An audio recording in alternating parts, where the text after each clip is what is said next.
For that reason, you are so discouraged. You are so discouraged. Discouragement is a limitation. Hallelujah. When you are so discouraged, you cannot be focused. Yeah, exactly. Even when you see your mates are trying, but because you have the spirit of discouragement, you will not have the mind to try. No matter how people encourage you, you will still be discouraged. That's why we are here to encourage everybody. No matter the situation you find yourself, you have been trying and you see that is not working hard. It's not working fine. Just don't try. Keep on trying until you get to your destination. Hallelujah. Praise Master Jesus. This discouragement, is giving up. And let me say, give up. And you all know that give up is a sin. Yes. It's a big sin. You will give up. You have vision that tomorrow I will do this vision. You will give up just because of someone did not succeed in it. Just because of your brother did not succeed in that mission, you give up. Say, oh man, I get to it.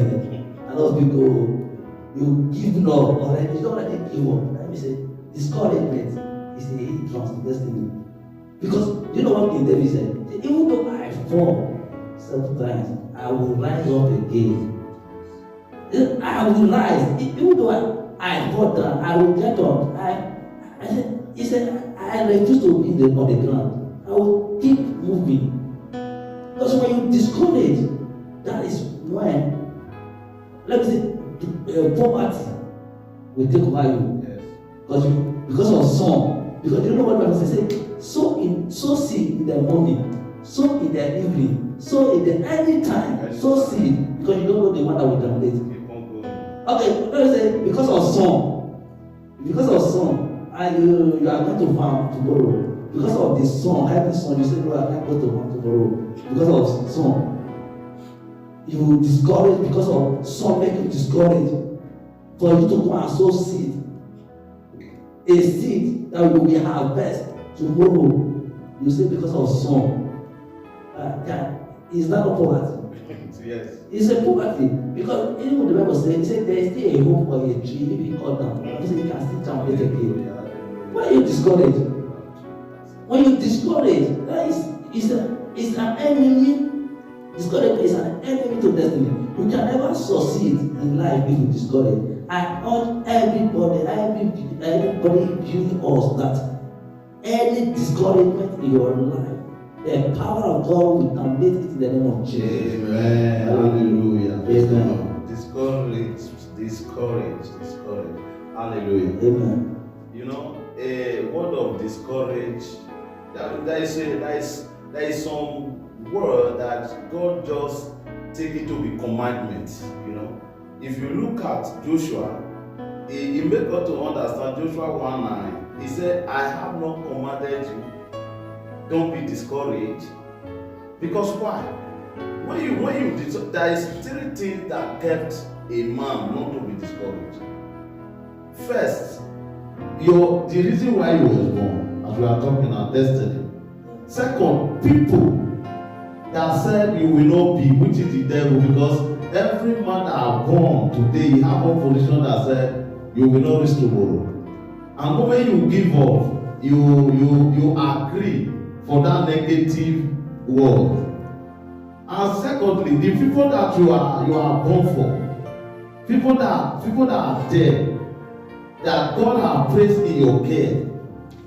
You know, everybody have people that God just placed in His care. Exactly. If you give up, if you discourage, you don't know how many people you disappoint when you discourage.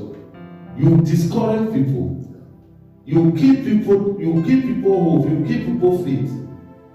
Hallelujah. And you don't know how close you are when you discourage. You don't know how close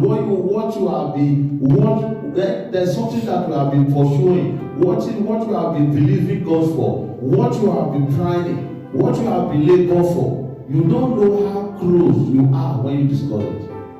God make us to understand that we don't need to discourage. As far as Him we believe, Him cannot fail. Your time is better than our time. You don't know whether at the next minute You don't know whether at the next hour.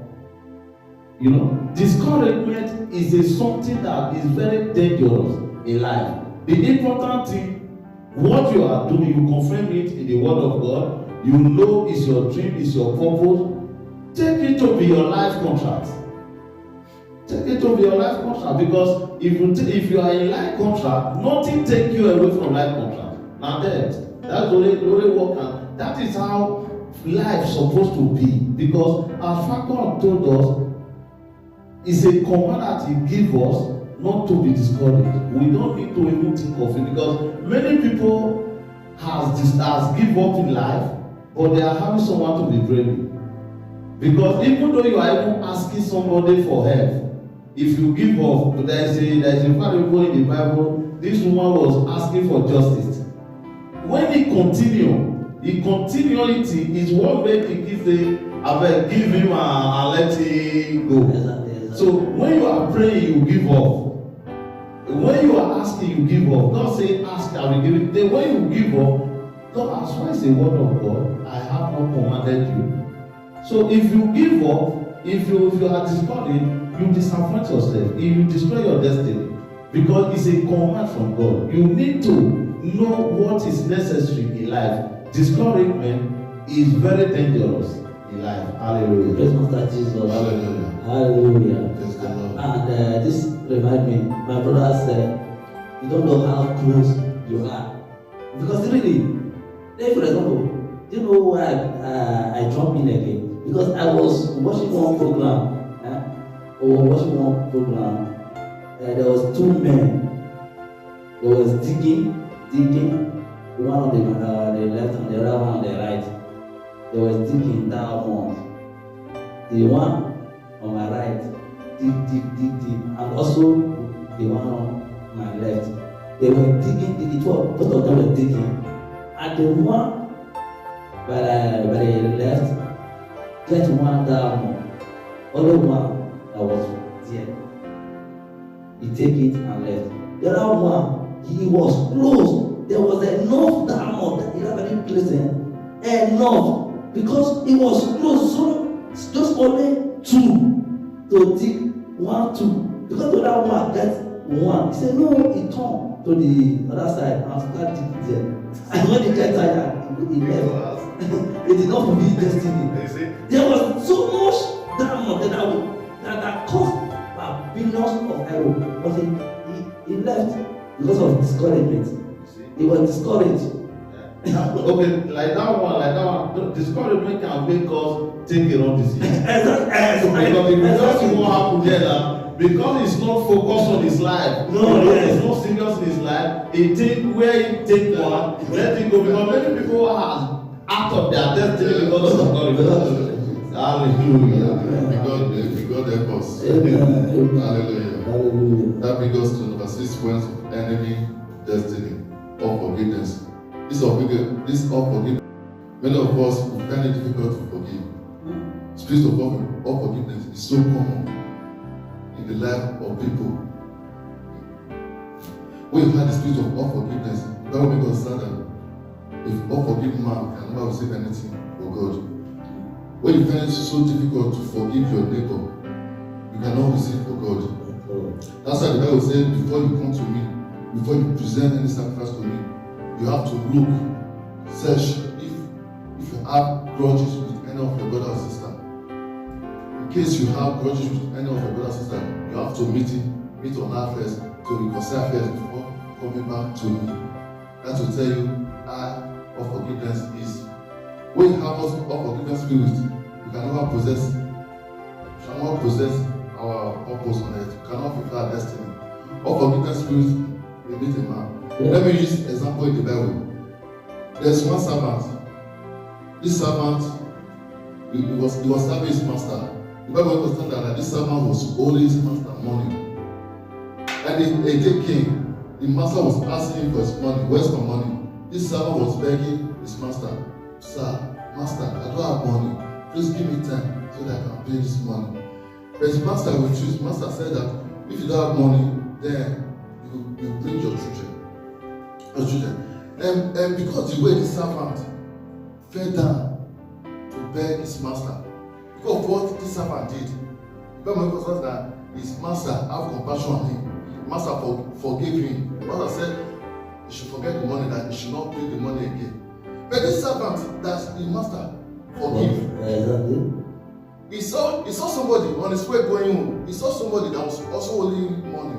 He stopped him on the way. So he was asking him money, and that was also begging him, please give me time, I will pay you.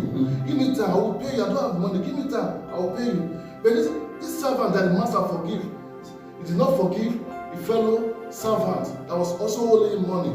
But because of that, the message came to the master and said that, Master, look at this servant you forgive. He refused to forgive another person that's also holding money. Because when the master heard that, the Bible said that the master was very angry. And the master sent for him and said, Master, he tormented him. He punished me. He punished me. The punishment the master gave him was worse than the punishment that he wanted to give him before. Yes. Because of unforgiveness spirit. So I encourage everyone that's here our voice that we should learn to forgive. Hallelujah. Praise Master Jesus. Amen. As a Christian, as those that believe the promise of God, or people, believers that expecting from God, they're supposed to know that. Bible we got to understand that. Look, many people are wasting time in this kingdom of God. Because why? Why I say so?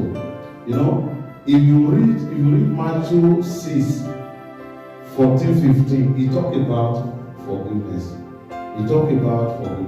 And if you see Richard Mark 11, 25, that place because he said when you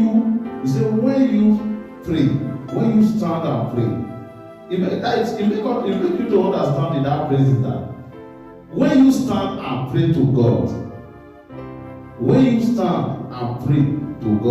forgive, so that your Father in heaven will forgive you. That means, as a believer, where we communicate to God, where we talk to God, not through prayer. We talk to God through prayer. We ask whatever we need through prayer. But God is telling you,